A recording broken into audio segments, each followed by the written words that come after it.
Hi, I'm Jeff Goodman and welcome to Scubaverse.com. Today I'm talking with Paul Watson, founder of the Sea Shepherd Conservation Society. Sea Shepherd is an international, non-profit, direct-action marine wildlife conservation movement. We've got a statement here from our clients, so we're going to play that on the loudspeaker.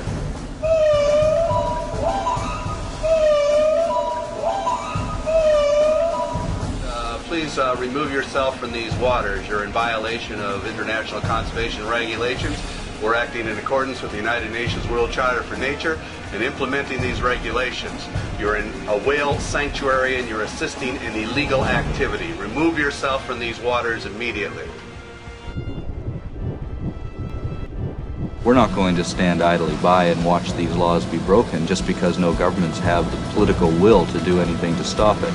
So we've set ourselves up as that law enforcement body. Paul, great to see you again. You reminded me it's been 34 years. Yes, it's been a long time. Wow, my goodness. Well, you don't look any older, may I say. Well, I don't know about that. I was thinking, I do remember we both had brown or fair hair at the time. We've both seen I had black hair, are they? Yeah, black hair even. There you go. Fantastic. Paul, just for those that don't know much about Sea Shepherd, can you just tell us why and when you formed Sea Shepherd? I established Sea Shepherd in 1977. I had been a director with Greenpeace, so I left Greenpeace and set up Sea Shepherd. And the difference was where Greenpeace was mainly a protest organization, Sea Shepherd intervenes. And so we set it up as a marine conservation anti-poaching organization, which today is now actually a movement. It's in about 42 different countries. They're all separate entities, all working together under the auspices of Sea Shepherd Global, which is based in Amsterdam. You've certainly grown hugely since the times that I was with you. I do remember during that time that, as well as fighting the people that were doing the harm to the environment, you're actually having a lot of problems with governments as well. Is that still the case, or has that eased off now? Well, some governments, specifically Japan and Norway, but today actually things have changed quite dramatically. We're now in partnership with numerous governments around the world. We have agreements to partner up with Namibia and Tanzania and Gabon and Liberia and São Tomé and Capo Verde and Peru and Mexico. And what that means is that we offer the ships and the volunteers, and they give us the authority. So they put their enforcement people on board. And so that's resulted in us arresting about 52 illegal fishing vessels off of the west coast of Africa. It's allowed us to protect the endangered vaquita in Mexico's waters. And so this is working out really well. And I think it's somewhat novel. We actually started this in 1999 with a partnership with Ecuador and the protection of the Galapagos Marine Reserve. And now it's expanded to numerous countries, and we're actually getting invitations from many other countries to partner up with them. So of all the work that you're doing now globally, is there one issue that stands above the rest, or does everything have equal importance? Well, there's so many different campaigns that we're involved in right now.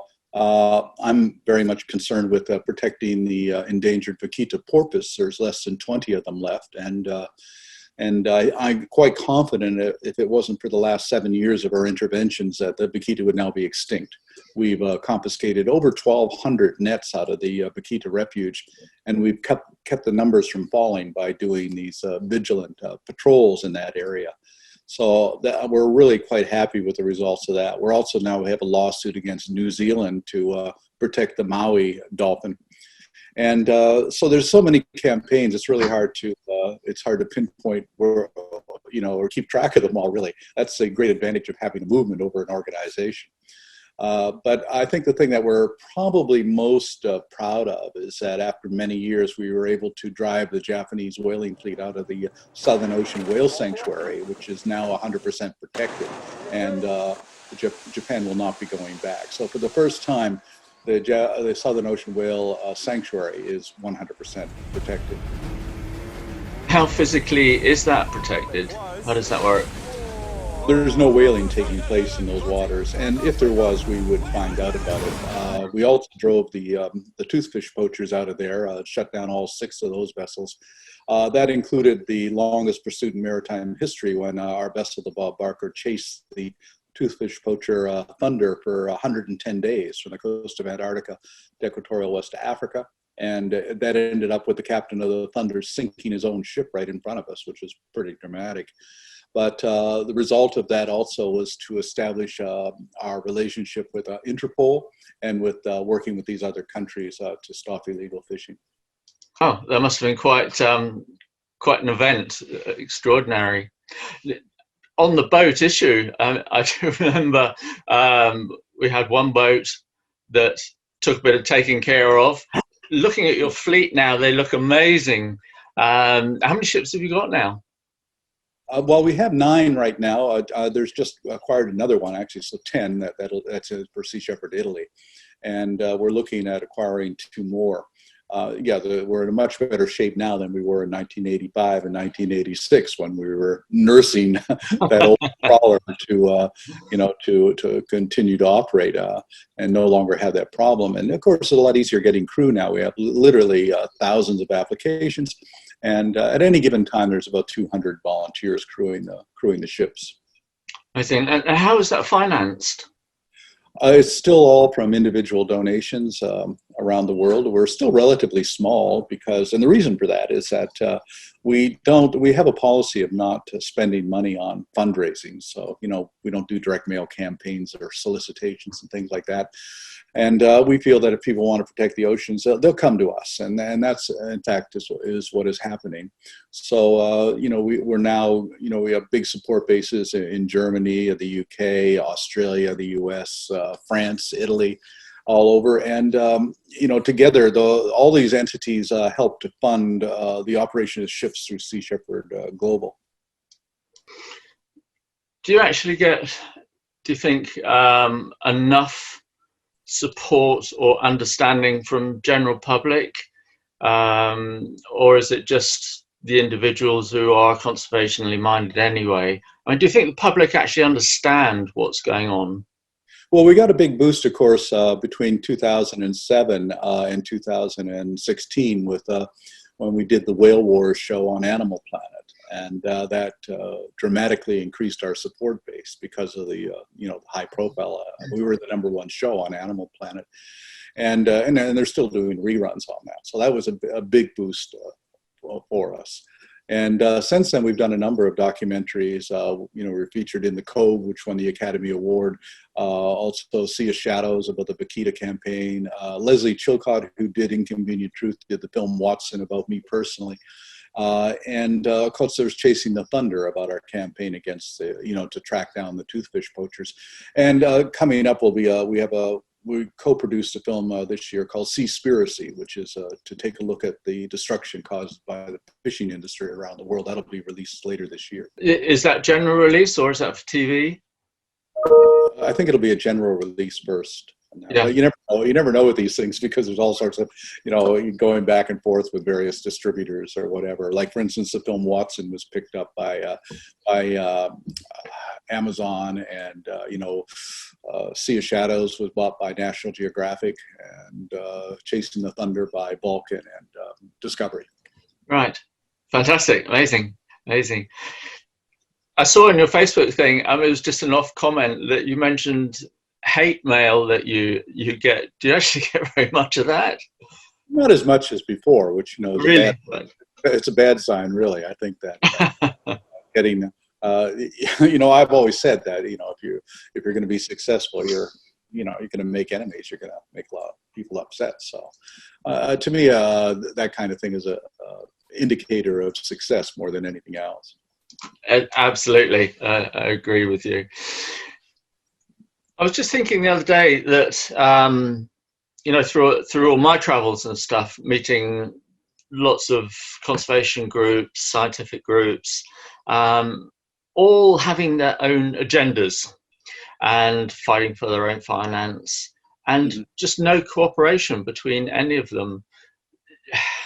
What do you think about that? Well, I think that's the nature of the political economic realities that we live in. You know, people are competing all the time for support. And some people are really good at it and some people aren't. Unfortunately, the people who are really good at it seem to be the ones that are doing the least. But anyway, I do think, though, that when you look at any movement, you have to see that the strength has to lie in diversity, just as in any ecosystem. So all of these different approaches are positive, you know, whether that approach be litigation, legislation, education, or direct action. And I think for the most part, you know, we're making an impact on that. But you really, as you said, you really can't get away from this competition that's always there. So we just have to learn to live with it. Yeah, it can become a little frustrating to see sometimes. You just kind of think, you see two groups doing the same sort of thing, think, why don't you just get together? And well, I'll tell you, I've tried many times I'm sure you have. To work with Greenpeace, for example, and they just absolutely refuse. Really? There's just no, in fact, what was it, 3 years ago, it was actually quite funny. Greenpeace was looking for a new international director, and I applied for the job. And to my amazement, they, instead of interviewing me, they sent me to a headhunting company based in Chicago to interview me. Which I thought was a little bizarre. And anyway, they did the interview, and I said, oh, "Look, I'll do the job for $1 a year. So the salary should be okay." And this would be an opportunity to merge Sea Shepherd with Greenpeace, you know, to make a stronger movement. And they took all of this back. And then about 3 months later, I get a call from the same company saying, you do have the experience being as a co-founder of Greenpeace, and, the salary part's okay and everything, but Greenpeace is moving in a different direction right now, and we don't think that you have the qualifications for that. And I said, oh my God, I didn't get that Harvard degree in accounting. Oh my goodness. Have you ever met the person that wrote back to you? Oh no, it was just a corporate person. It wasn't really anybody. They didn't really seem to know much about Greenpeace. But the interesting thing is every single founding member of Greenpeace is no longer with Greenpeace. So for a while it was really funny because they were denying the fact that I was a co-founder of Greenpeace. They even removed me from the website and everything like that. And then the movie How to Change the World came out about the early days of Greenpeace. And so now they can no longer deny that because it featured myself and Bob Hunter and Patrick Moore and others. I think that history is firmly established, and they can't really continue to pretend that it didn't happen.